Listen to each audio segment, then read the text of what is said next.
ഇന്ന് തന്നെ ഡൗൺലോഡ് ചെയ്യൂ. കാണൂ നിങ്ങളുടെ ഫേവറേറ്റ് ഷോസ്. നന്ദൻ ചെയ്തിരുന്ന കാര്യങ്ങൾ ഇനി മോള് വേണം ചെയ്യാൻ. അച്ഛൻ പറയുന്ന എന്ത് കാര്യവും ചെയ്യാൻ ഞാൻ തയ്യാറാ. കമ്പനി കാര്യങ്ങളിൽ നന്ദനില്ലാത്തതിന്റെ കുറവുണ്ടാവരുത്. അങ്ങനെ നക്കപ്പിച്ച കാശ് വന്ന് ഒതുക്കാന്ന് വിചാരിക്കണോ? അങ്ങനെ എന്തെങ്കിലും തന്ന് ഒതുക്കാനായിരുന്നെങ്കിൽ ഞങ്ങൾ ഇങ്ങോട്ടേക്ക് വരേണ്ട കാര്യമില്ലായിരുന്നല്ലോ. ഞങ്ങൾ ഇന്നലെ പറഞ്ഞതിൽ ഒരു മാറ്റവുമില്ല. മരിച്ചുപോയവരുടെ എല്ലാ കുടുംബങ്ങൾക്കും 50 ലക്ഷം രൂപ വീതം കൊടുക്കാന്നാ ഞങ്ങൾ തീരുമാനിച്ചിരിക്കുന്നത്.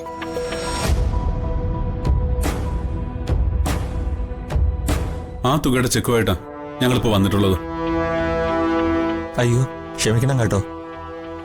ആ കസാരയും കൂടെ നീങ്ങട്ടെ. ശരി ശരി ഇരുന്നാട്ടെ.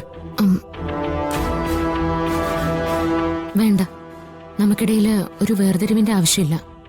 ഞങ്ങളുടെ തൊഴിലാളികൾ ഞങ്ങളുടെ കുടുംബാംഗങ്ങൾ തന്നെയാ. എന്താ ചേച്ചിയുടെ പേര്? സുമിത്ര. കുട്ടികൾ 2 പേരല്ലേ? അതെ, കൂടാതെ ഭർത്താവിന്റെ പ്രായമായ അമ്മയും ഉണ്ട്. എല്ലാത്തിനും നമുക്ക് പരിഹാരം ഉണ്ടാക്കാം. നിങ്ങളുടെ കുട്ടികളുടെ പഠന ചെലവിന്റെ ചുമതല പൂർണ്ണമായും കമ്പനി ഏറ്റെടുക്കും. അവർക്ക് എത്ര വേണമെങ്കിലും പഠിക്കാം.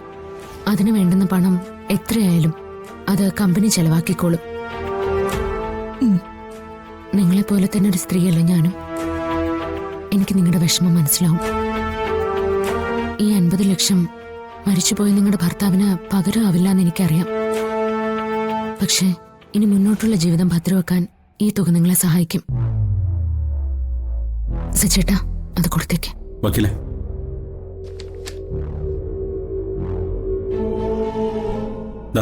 താൻ തന്നെ കൊടുത്താൽ മതി.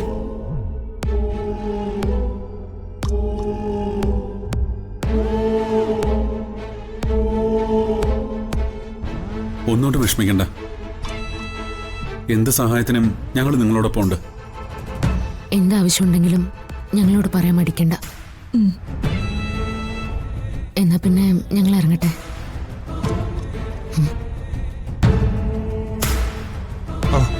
എങ്കിൽ ശരി.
ഇത്രയും സുന്ദരമായ കാഴ്ച ഞാൻ എന്റെ ജീവിതത്തിൽ ഇതുവരെ കണ്ടിട്ടില്ല. ഒന്ന് വിഷമിച്ച് അഭിനയിച്ചേക്കാം, ഇല്ലെങ്കിൽ കിളവന് വല്ലതും തോന്നിയാലോ.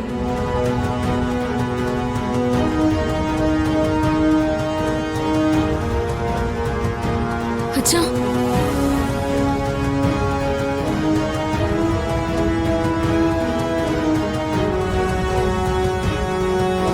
അച്ഛാ,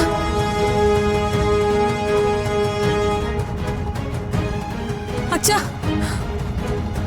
അച്ഛാ, അച്ഛൻ ഒന്നുകൊണ്ട് വിഷമിക്കണ്ട. ഏറിയാൽ ഒരു ദിവസം, അതിനുള്ളിൽ ഹൈക്കോടതിയിൽ നിന്ന് അച്ഛന് ജാമ്യം കിട്ടും. പോറ്റി സാർ അതിനുവേണ്ടിയുള്ള എല്ലാ കാര്യങ്ങളും ഏർപ്പാടാക്കിയിട്ടുണ്ട്. എനിക്കൊരു പ്രയാസമില്ല. അച്ഛനും മോളെ വിശ്വാസം. ഇപ്പൊ തന്നെ അച്ഛനു വേണ്ടി മോൾ അനുഭവിക്കുന്ന ത്യാഗങ്ങളും വിഷമങ്ങളും എല്ലാം അച്ഛനറിയാം. പോലീസ് സ്റ്റേഷനിലെ ലോക്കപ്പ് ആയാലും ജയിൽ മുറി ആയാലും അച്ഛനിപ്പോ ഒരുപോലെയാ. പിന്നെ അച്ഛന് മോളോടൊരു കാര്യം പറയാനുണ്ട്. ആവർത്തിച്ച് പറയേണ്ട കാര്യമില്ലെന്നറിയാം. എന്നാലും അച്ഛൻ്റെ ഒരു ആശ്വാസത്തിന് വേണ്ടി പറയുക.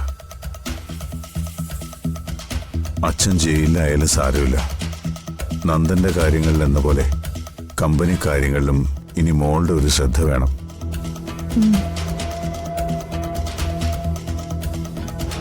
നന്ദൻ ചെയ്തിരുന്ന കാര്യങ്ങൾ ഇനി മോള് വേണം ചെയ്യാൻ. അച്ഛൻ പറയുന്ന എന്ത് കാര്യവും ചെയ്യാൻ ഞാൻ തയ്യാറാ. കമ്പനി കാര്യങ്ങളിൽ നന്ദനില്ലാത്തതിന്റെ കുറവുണ്ടാവരുത്.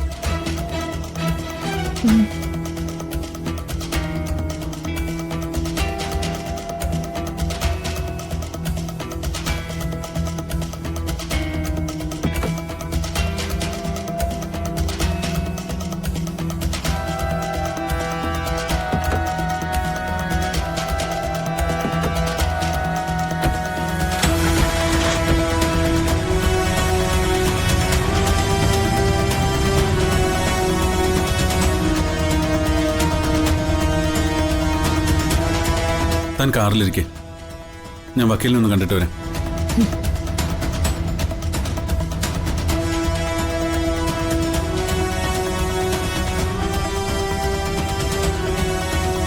ഹലോ, എവിടെ നിന്റെ കൃഷ്ണഭദ്രൻ വക്കീല്? അയാള് വിചാരിച്ചിട്ടെന്താ ജാമ്യം കിട്ടാതെ പോയത്? നീ കണ്ടില്ലേ? നീ വിളിച്ചിട്ട് അച്ഛൻ നിന്നൊന്ന് നോക്കിയത് പോലും ഇല്ല. അതിന്റെ കാരണം എന്താന്നുള്ളതേ എനിക്ക് നന്നായിട്ട് അറിയാം. അതിന്റെ കാരണം നിന്റെ വയറ്റിൽ കിടക്കുന്ന ഈ കുഞ്ഞ് തന്നെയാ. നെല്ലിശ്ശേരി വീട് തൊലയ്ക്കാൻ വേണ്ടിയാണോടി നിന്റെ ഈ ജന്മം? അച്ഛന് നിന്നോടിപ്പോ വെറുപ്പാ. ഓരോ കുത്തിത്തിരിപ്പുകൾ നടത്തി അച്ഛന്റെ മനസ്സിൽ എന്നോടുള്ള വെറുപ്പ് നിറയ്ക്കാൻ എഴുതിക്ക് ഇപ്പൊ കഴിഞ്ഞു. അച്ഛൻ എന്നോട് അങ്ങനെ പെരുമാറിയതിൽ എനിക്ക് നല്ല വിഷമമുണ്ട്. പക്ഷെ ഇതൊക്കെ അച്ഛൻ തിരിച്ചറിയുന്നൊരു ദിവസം വരും. അങ്ങനെ കരുതി ആശ്വസിച്ച് കാത്തിരുന്നോ നീ? ഇപ്പൊ നീ കേട്ടല്ലോ, ഓഫീസിലെ കാര്യങ്ങൾ കൂടി അച്ഛൻ എന്നെ ഏൽപ്പിച്ചിട്ടുണ്ട്. നന്ദേട്ടന്റെ ചുമതലകൾ ആരെങ്കിലും ചെയ്യണ്ടേ? അത് ഞാൻ തന്നെ ചെയ്താൽ മതി എന്നാ അച്ഛന്റെ തീരുമാനം. അച്ഛന്റെ ഇപ്പോഴത്തെ തെറ്റിദ്ധാരണ ഒക്കെ മാറും.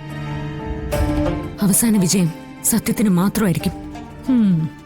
ഇരുട്ടുകൊണ്ട് എത്ര മൂടിവെക്കാൻ ശ്രമിച്ചാലും ഒരു ദിവസം സത്യങ്ങളെല്ലാം പുറത്തു വരിക തന്നെ ചെയ്യും. യഥാർത്ഥത്തിൽ നിങ്ങൾ എന്താണെന്ന് അന്ന് ഞാൻ എല്ലാവർക്കും മനസ്സിലാക്കി കൊടുക്കും. അന്ന് ഇപ്പൊ എന്നെ അവഗണിച്ചിട്ട് പോയി ഈ അച്ഛൻ തന്നെ നിങ്ങളെ നെല്ലിശ്ശേരിന്ന് പടിയിറക്കി വിടും.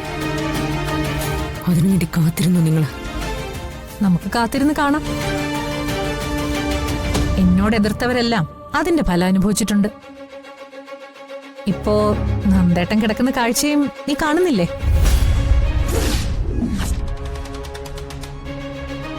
അച്ഛൻ ജാമ്യത്തിൽ ഇറങ്ങിയൊന്ന് വന്നോട്ടെ. ഇപ്പൊ ഞാൻ പറയുന്ന വാക്കുകൾ നീ കുറിച്ചു വെച്ചോ. ആദ്യം നെല്ലിശ്ശേരിയിൽ നിന്ന് പടിയിറങ്ങി പോകുന്നത് നീയായിരിക്കും.